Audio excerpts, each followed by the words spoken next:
Hey kids, it's Englentine here, and I was talking to somebody at Twitter, and they were talking about Young Justice, and I thought, well, maybe I should finally watch this. And they said, yeah, okay, yeah, you should do it, do his videos, that sounds good. And yeah, I keep hearing this, Young Justice is so good, you gotta check it out, oh, wow, you should watch this. And that made me a little bit weary, because the last time somebody told me I should watch something with that much vigor, it was The Last Airbender. And we all know how that crap turned out.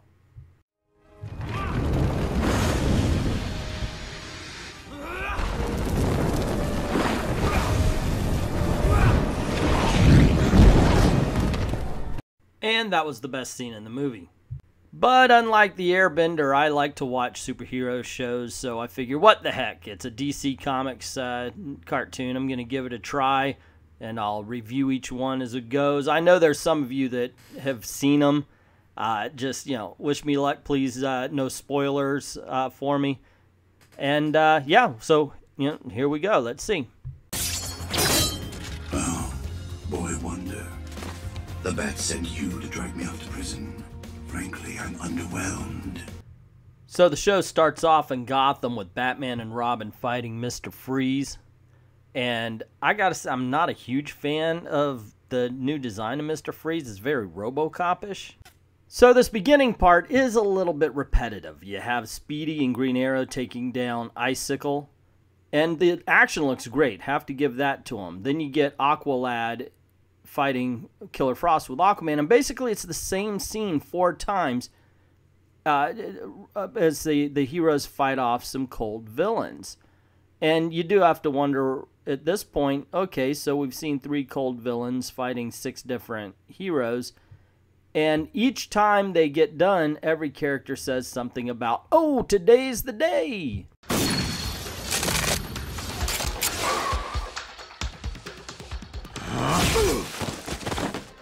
Calm down, kid. Oh, please. You'll chat it up with the cops, with bystanders, with Cold even. No way. Today is the day. See, told you. But like I said, the action is pretty cool up to this point. It's just the story itself is repetitive.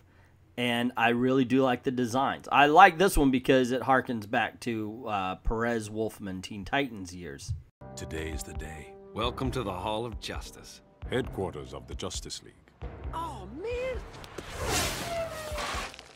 I knew we'd be the last ones here.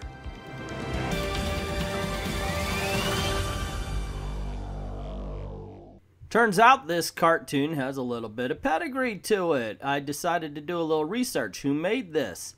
Turns out it's Greg Weisman who did Gargoyles, which any millennial 90s kid knows that cartoon, and Brandon Vietti, which did Legion of Superheroes and Batman Brave and the Bold, which are 2 cartoons I particularly loved.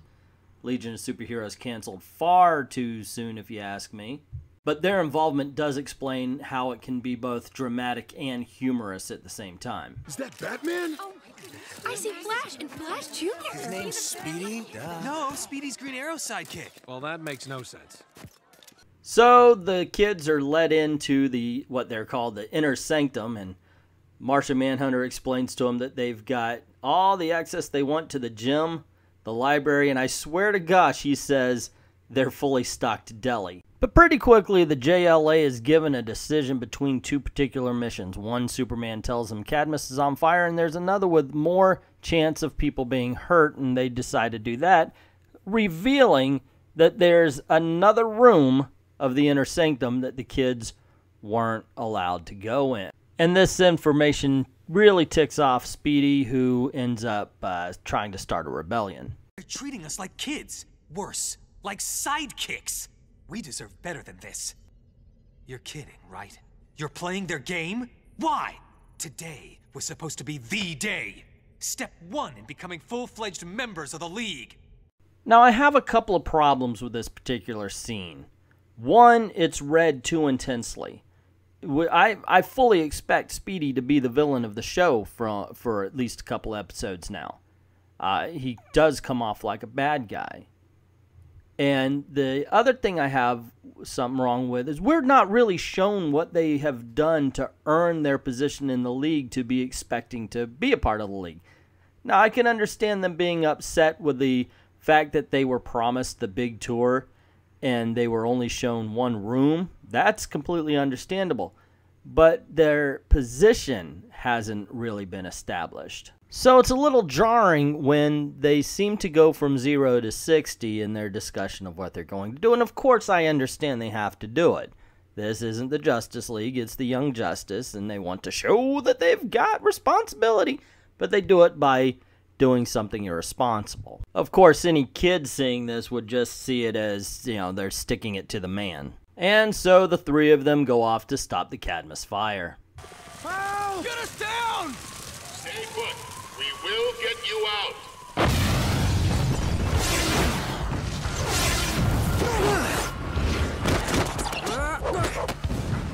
It's what's his name?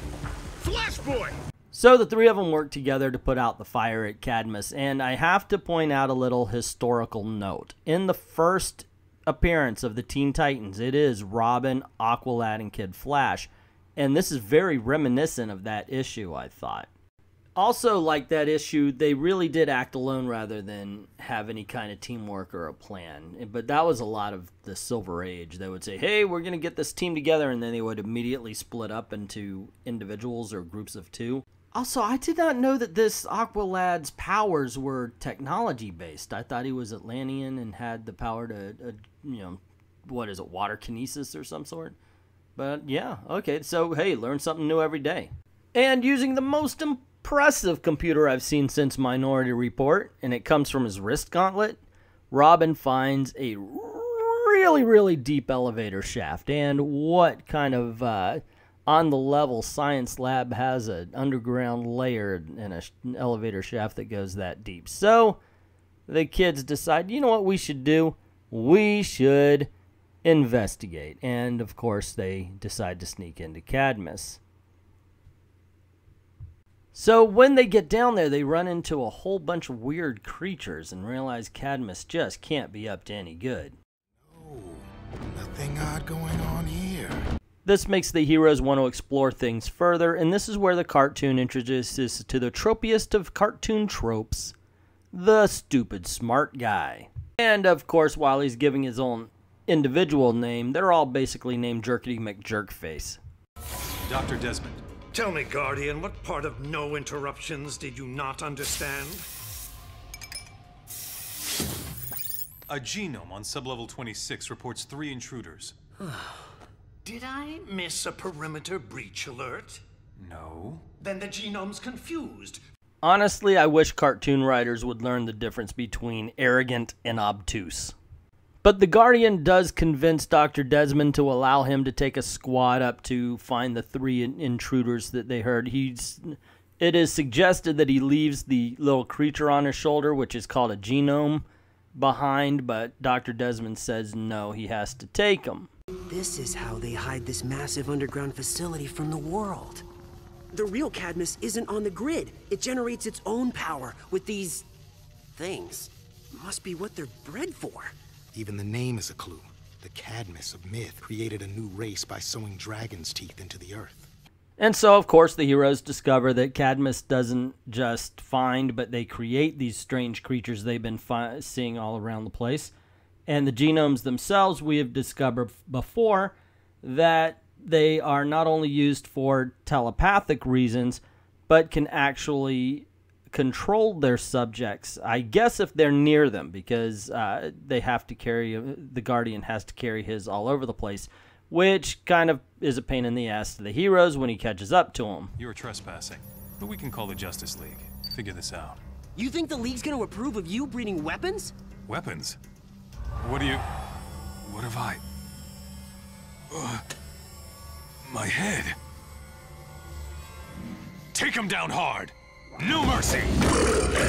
I was a fan of the Guardian in the Superman books back in the 90s. He was used often. Cadmus was around back then quite a bit. And I liked the fact that they at least tried to give him the blue and yellow in his costume, because they don't quite get that right in Supergirl because it's all black. And I remember he appeared in Smallville and they didn't get it right there either. I like this action scene, except have you noticed, and it comes up later, that Kid Flash is only as fast as they need him to be? And that's not just this a cartoon. Everything does that. Comic books do that with the Flash. You know, they make them fast as the speed of light, and then, you know, Deathstroke can take them out. And one other thing I do like about the fight that we're watching, I like the fact that they do what they need to get themselves an opening so they can exit. You know, I mean, heck, Robin does it right at the beginning. Watch it again. He throws a smoke bomb down. Next scene, he's got the grappling hook in the beams, and he's flying away. Now, I have been a little bit lax in the storytelling part of this review. They did find some files that say the KR experiment. That's why they're traveling deeper inside of Cadmus, because they want to try to find what this KR experiment is. Or at least Robin does. He's leading them deeper, and the other two don't know that's what he's doing. They think he's trying to get out. And so they actually just get chased, because when they get down to the level, there's Dublex, I believe his name was, fires off a couple of TK things at him, and he actually chases them right to the KR experiment. Whoa.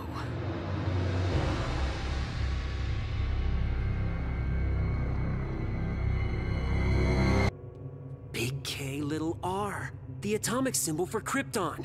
Clone? Robin, hack. Right. While they're inside the lab looking at the Superboy, Robin hacks into the computer and discovers basically everything he needs to know about the Cadmus experiment, that they're created a clone from Superman, that the genomes are telepathic, they can control minds, they're feeding him an education. So Dr. Desmond figures they can't let him leave and has the genomes activate and send a message to Superboy to attack Kid Flash, Robin, and Aqualad.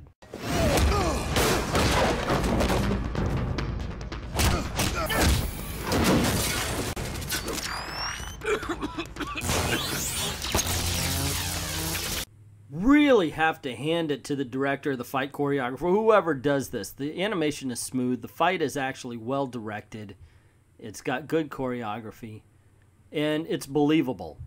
Oh, and I realized I cut out the part where Superboy knocks Kid Flash out. I have to do that for time, otherwise they copyright strike it. Enough! We are trying to help you.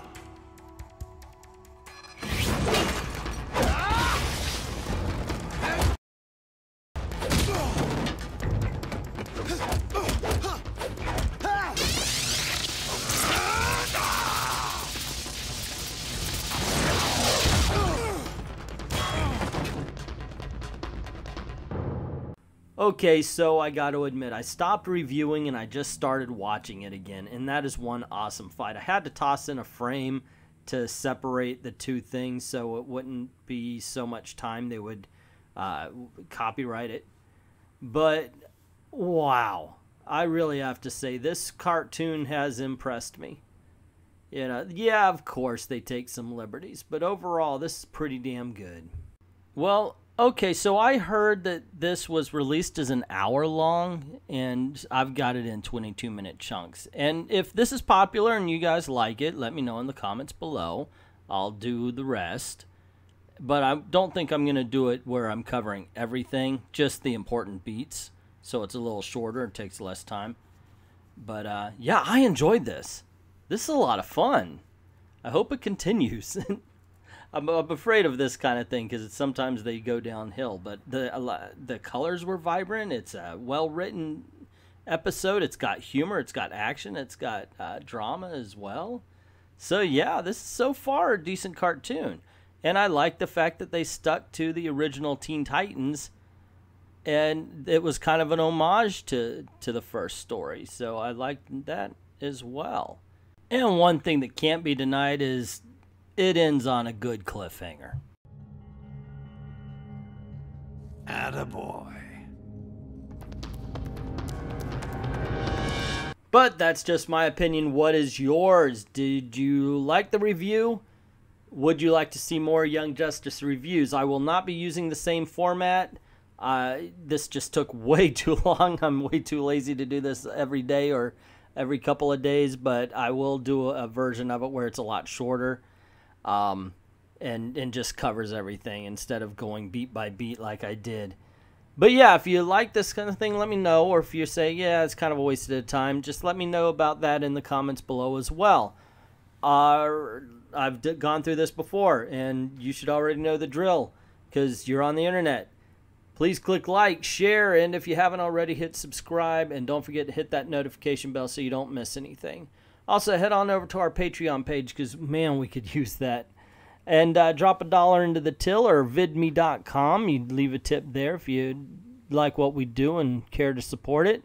We do patron-only content, so you do get a bang for your buck. Either way, thank you very, very much for watching.